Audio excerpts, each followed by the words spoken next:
Olá pessoal, sou o professor Vitor de Matemática da Escola Municipal Miguel Ramalho Novo. Bom revê-los mais uma vez para que a gente possa tirar algumas dúvidas e dar algumas dicas de como resolver os exercícios que estão no material complementar dessa semana. Bem, na página 9, número 1, ele pede para você verificar se as medidas que estão aí podem ser de triângulos retângulos. Como é que a gente faz isso? Bem, aqui tem a letra A. As medidas são 9, 12 e 15. Primeiro, você vai pegar o maior valor, que nesse caso aqui é o 15, e elevar ao quadrado. Depois, as outras duas medidas, que são menores do que essa, você vai elevar ao quadrado cada uma delas e somar. Se ao final essa medida ao quadrado, o maior valor, for igual à soma das outras duas medidas ao quadrado, então nós teremos um triângulo retângulo. Caso seja diferente, não serão medidas de triângulo retângulo. Bem, a número 2 ele pede o tamanho, a altura da fatia do bolo representada aí na figura. Percebam que o bolo ele tem um formato aí, ele mostra essa figura de um triângulo retângulo, onde o A é a hipotenusa, que vale 15, B e C são os catetos, que medem x, que é a altura que a gente quer descobrir, e o 12. Então, você vai pegar a fórmula do Teorema de Pitágoras, que já está aí na sua apostila, e você vai substituir. O A é 15, então fica 15 ao quadrado, igual a x ao quadrado mais 12 ao quadrado. Resolvendo isso, você vai encontrar o valor de x, que é a altura da fatia do bolo.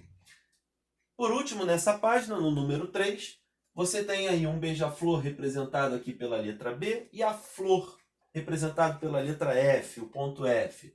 Bem, novamente, essa distância que ele quer agora é a hipotenusa. E as outras duas medidas são os catetos. O que a gente deve fazer? Substituir novamente na fórmula do Teorema de Pitágoras. Continuando, na página 10, no número 4, ele pede para verificar se os trinômios a seguir são trinômios quadrado perfeito. Como é que a gente faz isso? Primeiro, letra E, fazer esse como exemplo. A gente extrai a raiz quadrada do primeiro, extrai a raiz quadrada do segundo.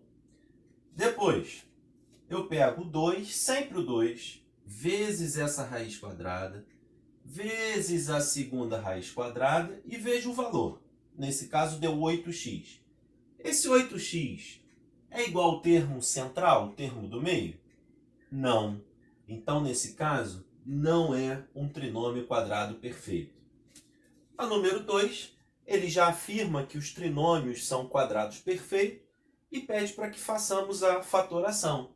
Bem, então, se já é trinômio quadrado perfeito, basta eu extrair a raiz quadrada do primeiro, extrair a raiz quadrada do segundo e fazer essa raiz quadrada menos. Por que menos? Porque é o sinal aqui do termo central, a raiz quadrada do segundo, tudo isso dentro de um quadrado elevado a 2.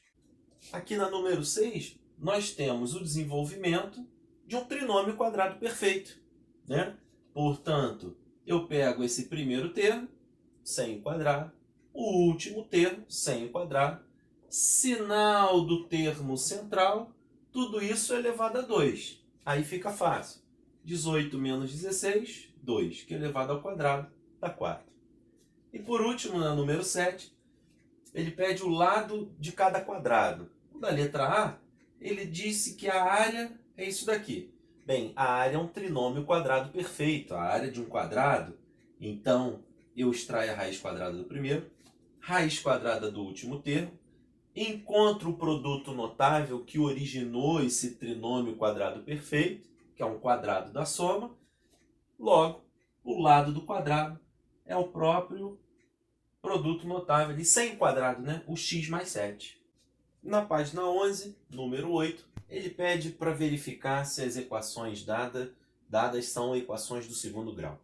Como é que a gente faz isso? Esse é o formato da equação de uma equação do segundo grau.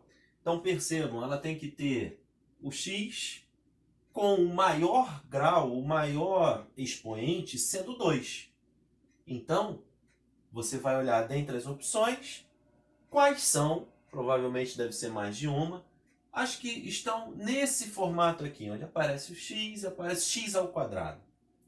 A número 9, ele pede para você identificar os coeficientes, quem é o A, B e C. Primeiro, na letra C, nós temos que organizar essa equação do segundo grau. Passando menos 7 para cá, para o primeiro membro, era menos 7 do outro lado, vira mais 7 desse lado. E trocando de lugar aqui, ó, esse segundo com o primeiro termo. Perceba que ela vai ficar bem no formato geral de uma equação do segundo grau, onde o A é o número que acompanha o x ao quadrado, é o termo, é o 2. O B é o número que acompanha o x, é 6. E o C é o termo independente de x, que é 7. Na 10, você tem um quadrinho. Dentro desse quadrinho, você tem algumas equações do segundo grau, onde ele pede para você identificar os coeficientes e classificá-la. Aqui eu já fiz duas para te facilitar. Bem, essa daqui, o A dela é 1. Quando não aparece ninguém aqui junto ao x ao quadrado, é 1. O B é menos 3, cuidado com o sinal, e o C é 1.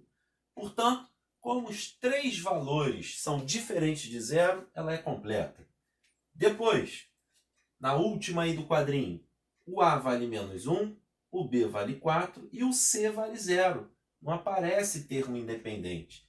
Portanto, ela é incompleta, porque um dos coeficientes é igual a 0. Tá? E na número 11, ele pergunta, dentre várias opções aí, na letra C, se o menos 3 é a solução dessa equação. Basta a gente substituir o valor dado, no caso aqui menos 3, no lugar do x, e vamos ver se o resultado final é igual a 0. Bem, resolvendo essas continhas, nós temos aqui que, substituindo menos 3 no lugar do x, o resultado é menos 10, logo, diferente de 0, portanto, menos 3 não é solução da equação.